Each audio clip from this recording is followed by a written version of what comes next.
Saya tidak ingin judgement, semua orang berhak, tetapi kalau sikap saya, nepotisme itu adalah kemunduran bagi demokrasi Indonesia. Ya, saya kan ikut kontestasi, bisa menang, bisa kalah, bisa dicoblos, bisa tidak. Kalau yang namanya dinasti politik tuh ya di mana dinasti politiknya? Saya juga bingung kalau orang-orang bertanya seperti itu.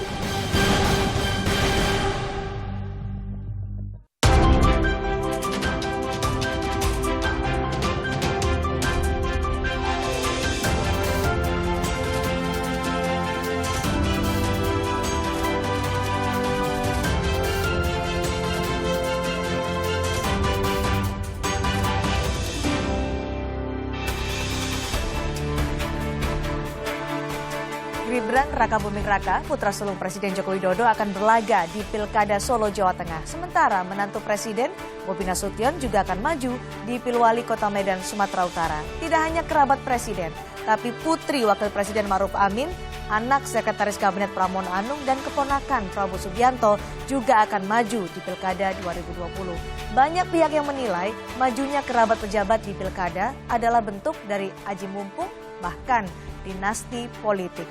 Pertanyaan kemudian muncul adalah apakah atau akankah maraknya keluarga pejabat di Pilkada ini rawan penyimpangan dan konflik kepentingan? Inilah pembahasan kami dalam Dua Arah malam hari ini bersama saya, Cindy Sestiarani.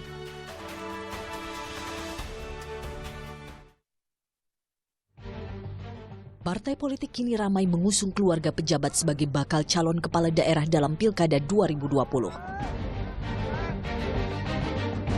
Sedikitnya 9 keluarga pejabat akan mengikuti kontestasi pada 9 Desember mendatang yang dicalonkan oleh sejumlah partai politik. Yang paling disorot adalah diusungnya putra Presiden Jokowi Gibran Rakabuming Raka oleh PDI Perjuangan dalam pemilihan wali kota Solo. Polemik soal dinasti politik pun kembali mencuat. Ya, saya kan ikut kontestasi, bisa menang, bisa kalah, bisa dicoblos, bisa tidak. Jadi tidak ada kewajiban untuk mencoblos saya, dan ini kan kontestasi bukan penunjukan. Jadi kalau yang namanya dinasti politik tuh ya di mana dinasti politiknya? Saya juga bingung kalau orang-orang bertanya seperti itu. Semakin suburnya dinasti politik dinilai akan mencederai demokrasi. Biasanya dinasti politik itu justru akan membelenggu masyarakat untuk segera maju. Karena dengan berbagai quote and unquote faktor yang bukan delivery system yang memang dia harus governingnya bagus. Lantas benarkah elit penguasa tengah berupaya membangun dinasti politik?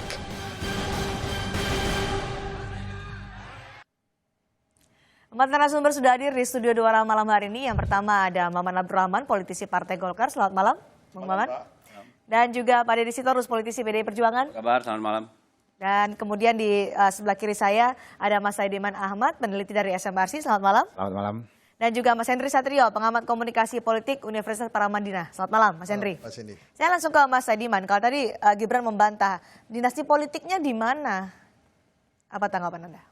Oke, memang ketika kita bicara tentang dinasti politik, memang tentu saja kita tidak merujuk kepada praktik politik kerajaan ya, di mana dinasti politik itu benar-benar terjadi, di mana penerus kekuasaan itu adalah yang sedarah dengan yang sedang berkuasa. Kita bicara dinasti politik ini, dinasti politik dalam pengertian demokratis, dalam pengertian kontestasi politik di dalam sistem demokrasi. Di mana yang kita maksud sebetulnya adalah kekerabatan. Ada prinsip-prinsip di dalam demokrasi yang luntur di sana. Salah satu prinsip utama itu adalah demokrasi itu adalah satu sistem yang menghendaki penyebaran kekuasaan. Jadi kekuasaan, resource politik dan seterusnya itu tidak berputar di satu elit saja, di satu keluarga saja. Jadi kalau misalnya Gibran maju Pilkada Solo itu dinasti atau kontestasi? Menurut saya itu bagian dari dinasti dalam pengertian dinasti di demokrasi ya. Ada deh dinasti demokrasi. Saya kira gini, kita harus lihat dari term yang kita pakai dinasti. Dinasti itu kan dalam konteks kalau kita bicara politik ya kan berarti seperti kerajaan kan, heir ya, pewaris itu dinasti. Tapi kita lupa bahwa di seluruh dunia yang namanya keluarga elit politik itu adalah salah satu sumber rekrutmen politik.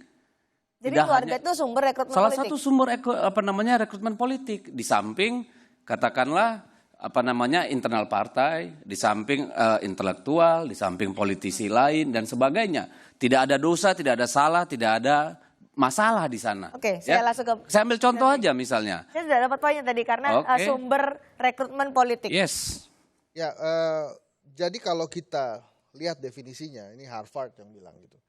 Jadi selama ada satu grup gitu ya, grup keluarga yang menjaga kekuasaan ada pada dirinya, itu diterjemahkan sebagai dinasti politik. Aha. Nah, rekrutmen ini juga menarik karena ada lagi definisi yang lain. Ini dari jurnal-jurnal juga dikatakan bahwa sebetulnya yang paling besar menyebabkan terjadinya dinasti politik adalah partai politik yang lemah dalam mempersiapkan kader-kadernya, sehingga branding family itu lebih kuat daripada kekuatan PDIP brand Anda bilang partai lemah politiknya. karena Nah, Gibran ya. kemudian dimajukan oleh PDI Perjuangan. Ya, Saya kira- itu definisi dari berbagai jurnal. Kalau- Jadi saya hanya kalau mengatakan dibilang salah satu PDIP sangat faktornya lemah itu adalah partai dalam politik sistem yang lemah. rekrutmen Oke, politik, lemah saya dong. kira salah. Karena ini kan justru orang ini kan suka mengucapkan kata-kata atau katakanlah pandangan yang tidak sesuai dengan apa yang terjadi. Ya, coba kalau PDIP tidak membuka katakanlah tempat bagi yang non kader untuk masuk, lalu kita dianggap apa? Ya kan? Itu satu masalah. Kalau kasus Gibran? Ya, dalam kasus Gibran, ya kan tadi saya sudah katakan bahwa pemimpin atau elit adalah salah satu sumber rekrutmen.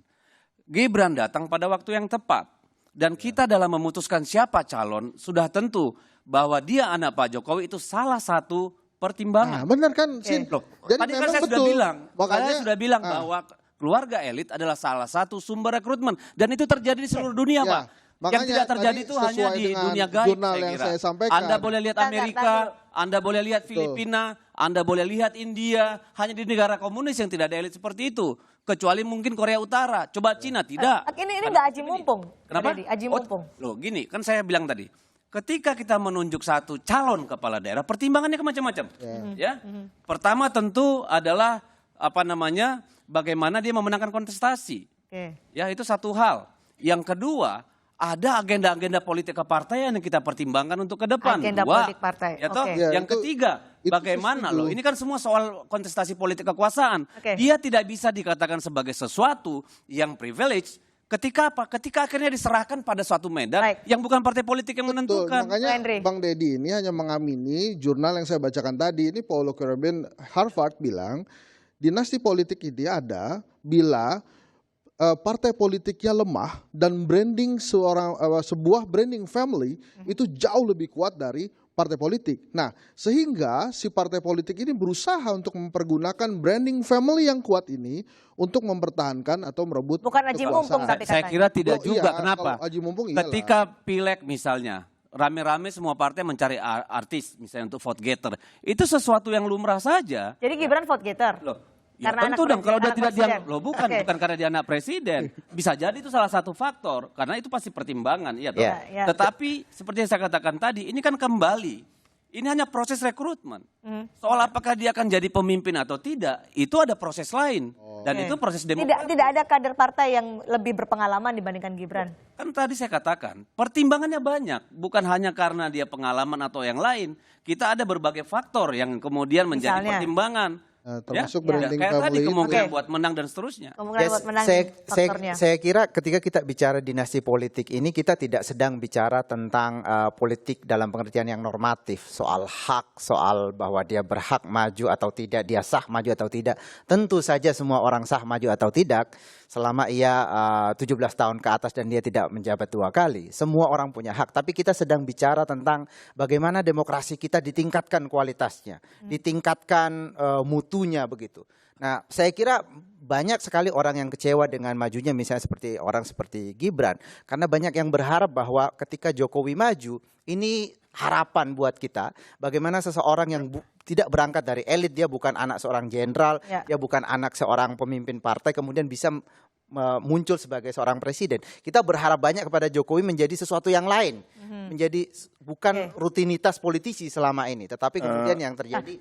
Menurut Anda kenapa Gibran yang menyatakan tidak tertarik pada politik tiba-tiba maju untuk ke Pilkada Solo? Menurut Anda, Mas Edi? Ya, saya tidak ngerti apa yang terjadi di belakang dan apa yang ada di belakang. Saya kira justru kalau Gibran tuh ditunjuk jadi menteri, kita boleh protes. Ya. Kita boleh mengatakan ini nepotisme, ini dinasti.